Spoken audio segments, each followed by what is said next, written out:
Bonjour et bienvenue sur ma chaîne, très heureux de vous retrouver, encore merci à tous ceux qui s'abonnent. Aujourd'hui je vais vous parler d'un sujet qui nous concerne tous, c'est la question de la consommation en camping-car et de manière globale. Donc comment moins consommer en camping-car? Je vais essayer de vous apporter quelques petites solutions. Alors ça s'adresse surtout aux primo-accédants, à ceux qui n'y connaissent rien. J'imagine que tous ceux qui ont déjà de la bouteille, qui ont de l'expérience, connaissent un peu toutes les astuces.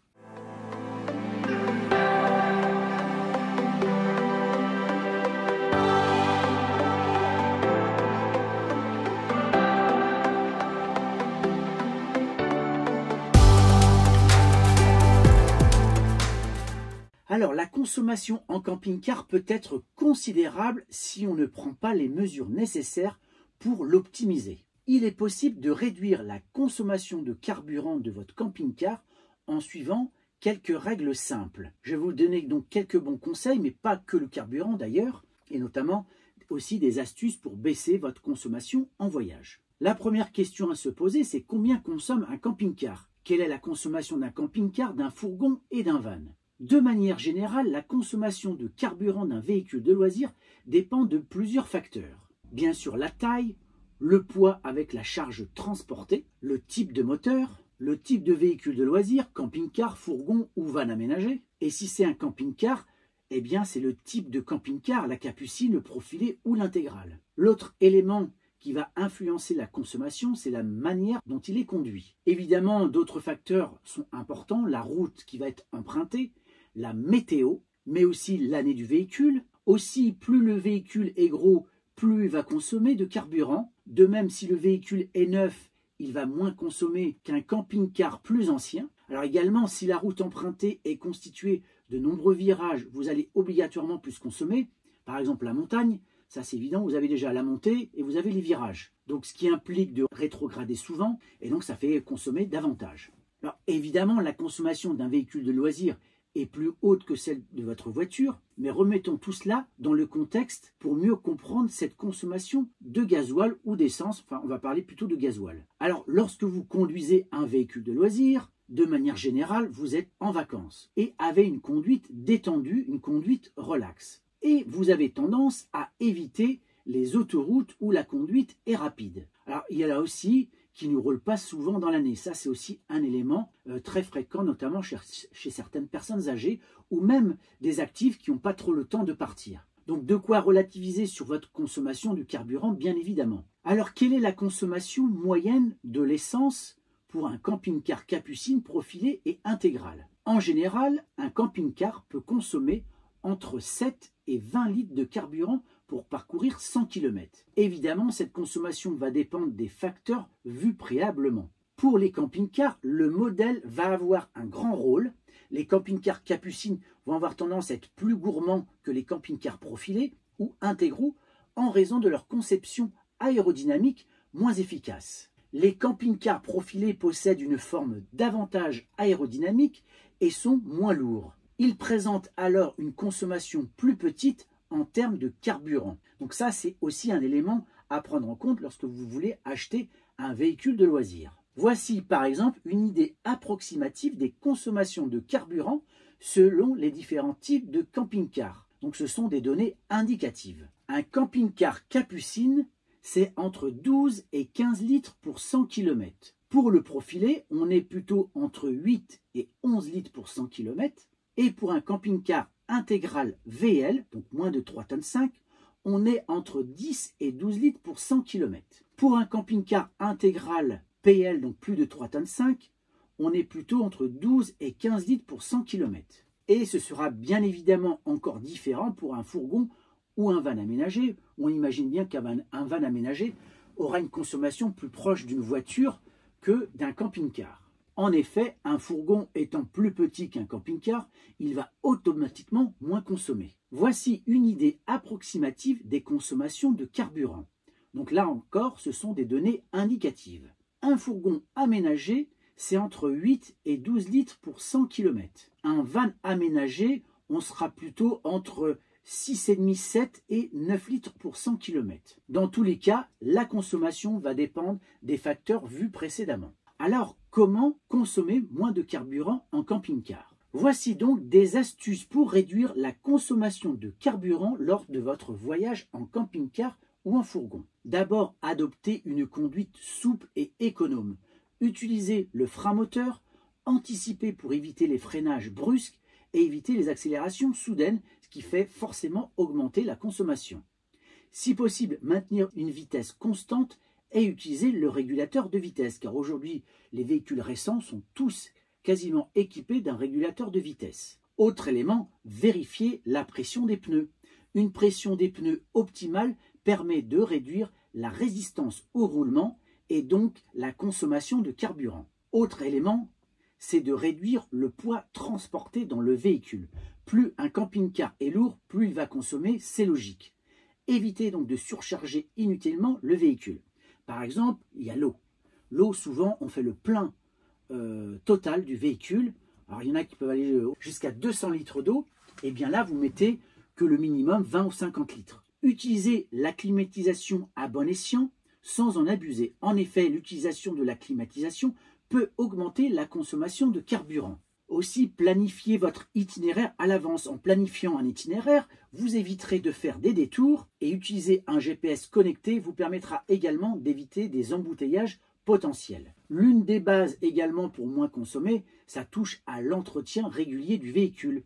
Pour éviter des fuites éventuelles ou une surconsommation, un moteur bien entretenu ne nous fera pas consommer plus. Bien au contraire. Autre chose que vous pouvez faire, c'est de limiter les petits trajets. Quand vous arrivez sur un lieu, eh bien, utilisez le vélo à la place d'un déplacement en camping-car inutile. D'ailleurs, quand on voit dans certaines villes les ZFE se développer, eh bien là, vous n'avez pas trop le choix. Donc, faites ça le plus souvent possible et vous verrez que vous allez vraiment moins consommer. En réalisant donc chacune de ces actions, vous pourrez consommer moins et donc faire des économies à la station-service. Concernant la consommation de gaz, d'électricité et d'eau. La consommation de gaz, d'électricité et d'eau est à peu près similaire à celle du carburant. Comme la consommation de carburant, il est important de planifier votre consommation pour conserver un équilibre entre le réservoir et la consommation. Concernant la consommation d'eau, d'abord planifiez les endroits où vous allez et surtout pour savoir où sont les points d'eau. Donc la consommation d'eau va dépendre de votre équipement et de vos habitudes. Il est important de vérifier les robinets et raccords régulièrement pour éviter les fuites d'eau. Concernant les habitudes, plus vous limitez votre utilisation de l'eau, plus vous allez économiser. Douche courte, vaisselle à la main, utilisation de vaisselle jetable, je sais, on va me dire c'est pas écolo, mais c'est aussi une solution. Ça, ce sont des éléments à prendre en compte lorsque vous utilisez de l'eau. Concernant la consommation de gaz, eh bien là, elle va dépendre des appareils alimentés au gaz à bord du véhicule, comme par exemple le chauffage. Pour faire des économies de gaz, il est essentiel de bien choisir des appareils à faible consommation de gaz et de les utiliser de manière responsable. Alors aujourd'hui, effectivement, nous avons les nouveaux chauffages Truma, où il existe même des combis Truma, donc gaz et électricité. Ça, c'est vraiment un choix astucieux à faire. Concernant la consommation d'électricité, de même que le gaz, la consommation en électricité va dépendre des appareils électriques à bord du camping-car. Pour faire des économies d'électricité dans un camping-car, vous devez posséder des appareils peu gourmands et les utiliser de manière optimale et sans excès. Alors je sais qu'aujourd'hui c'est assez compliqué quand on voit tous les appareils qu'on a à recharger, les appareils photo, les téléphones, parfois vélo électrique, sans compter la consommation habituelle d'un camping-car, donc avec les ampoules. Alors bien sûr les ampoules aujourd'hui c'est des ampoules à LED, donc ça consomme quand même beaucoup moins. Donc au niveau électricité, bien évidemment, la chose à faire, c'est avoir des panneaux solaires. Là, déjà, en termes de consommation, plus vous en avez et plus c'est facile, surtout avec un parc de batterie important. Moi, j'ai opté pour deux choses. J'ai une batterie lithium qui me permet d'avoir une décharge très profonde sans abîmer la batterie. Et l'autre élément que j'ai ajouté, ce sont ces fameuses stations solaires qui sont vraiment très très bien parce qu'on peut vraiment aller très loin dans leur utilisation. On peut, par exemple, alimenter une cafetière sans problème ou recharger des batteries vélo.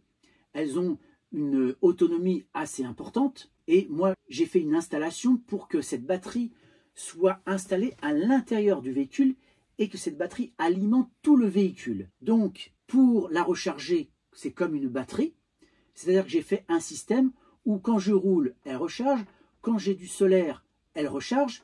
Et de temps en temps, si j'ai besoin, je peux aussi la recharger avec le 220. Mais ça, c'est plutôt rare. Et donc, de cette manière, j'ai pas besoin, si j'ai vraiment des difficultés à me stationner, à devoir aller dans un camping, eh bien, de ne pas prendre l'électricité. Donc ça, c'est aussi un coût en moins pour mon budget. Alors bien sûr, il n'y a pas de camping-car le plus économique.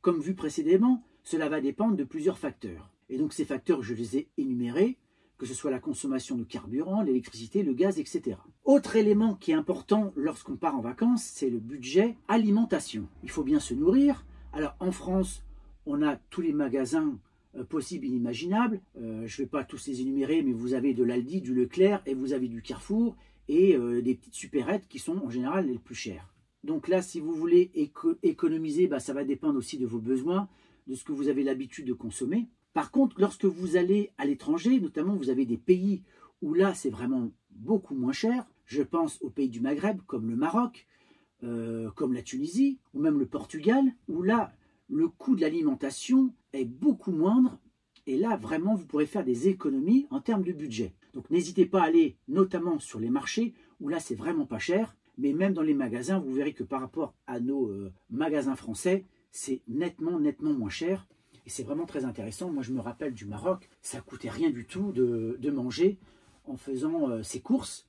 Mais pareil, lorsque, par exemple, vous voulez aller au restaurant, de la même manière, les prix sont divisés par 5 voire 10 en fonction des pays que vous allez visiter. Donc ça, ce sont aussi des éléments à prendre en compte. Donc, en termes de consommation, on peut vraiment agir à différents niveaux. L'électricité, le gaz, l'alimentation, le carburant. Vous voyez qu'il y a plusieurs leviers pour avoir des vacances moins chères. Dites-moi en commentaire vos astuces, parce que je suis sûr que vous en avez plein. Dites-moi en commentaire ce que vous en pensez. Partagez, likez et surtout abonnez-vous. Je vous dis à très bientôt. Au revoir.